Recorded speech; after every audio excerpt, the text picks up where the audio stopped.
Assalamualaikum warahmatullahi wabarakatuh. Hari akhir atau akhirat, itu sekarang, bukan nanti. Iman pada level inilah yang disebut oleh Imam Al-Ghazali dalam Ihya. Ulumi ad-din bisa terwujud dengan belajar al-mukasyafah, kadang disebut Thariq al-akhirah, al-batin. 3 term tasawuf yang dimaknai pada kondisi seseorang yang telah mendapatkan cahaya ilahi dalam hatinya setelah dibersihkan kotoran dan sifat-sifat yang terhina. Itulah fase ketersingkapan, kasyaf, seorang salik dari hijab yang selama ini menghalanginya. Pada kondisi itu, ia tidak lagi terhijab oleh simbol-simbol syariat, dosa dan pahala, maksiat dan ketaatan, surga dan neraka, melainkan mereka mampu melihat maksud di baliknya, kesadaran dan kondisi hati, ahwal al-qalb, dengan Tuhan. Dengan itu menurut Imam Al-Ghazali akan tersingkap seluruh hakikat dari realitas, ketuhanan dengan segenap sifat dan tindakannya, kenabian dan fungsinya, rahasia-rahasia dunia dan akhirat, hingga seluruh rahasia-rahasia hari akhir, surga neraka, siksa kubur, syirat, mizan, dan perhitungan amal. Tentang apa hakikat akhirat, Imam Al-Qushairi menjelaskan pandangan atau isyarat-isyarat sufistik dalam tafsirnya Lathaif al-Isyarat. Dalam menafsirkan ayat dari surah Al-Baqarah, "Wabil akhirati hum yuqinun," dan kepada akhirat mereka meyakini.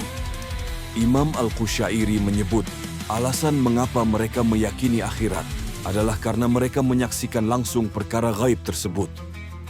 Beliau mengutip hadits Haritsah bin Badr ketika ditanya oleh Nabi, "Bagaimana engkau memasuki waktu pagi?"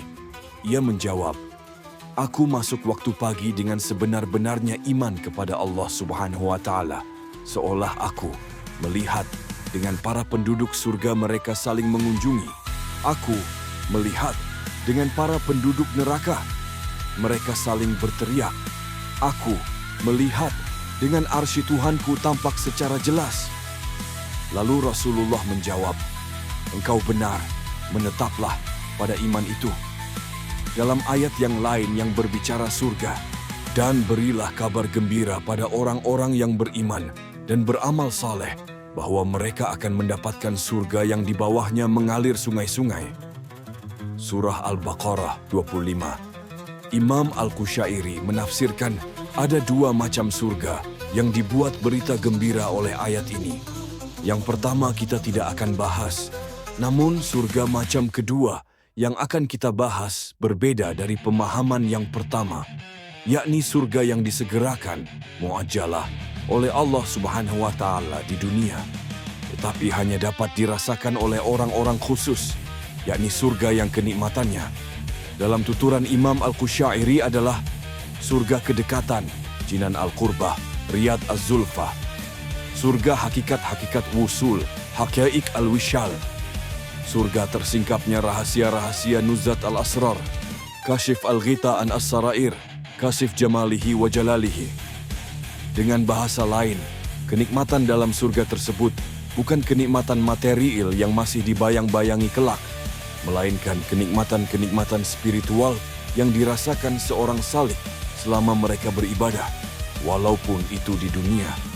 Itulah kabar gembira bagi orang-orang yang melihat bahwa di balik akhirat, khususnya surga dan neraka, adalah Allah Subhanahu wa Ta'ala. Semoga Allah memberikan hidayah kepada orang-orang yang bersungguh-sungguh mencarinya. Hidayah tidak akan pernah datang kepada orang-orang yang sibuk dengan dunia. Demikian yang dapat kami sampaikan. Wassalamualaikum warahmatullahi wabarakatuh.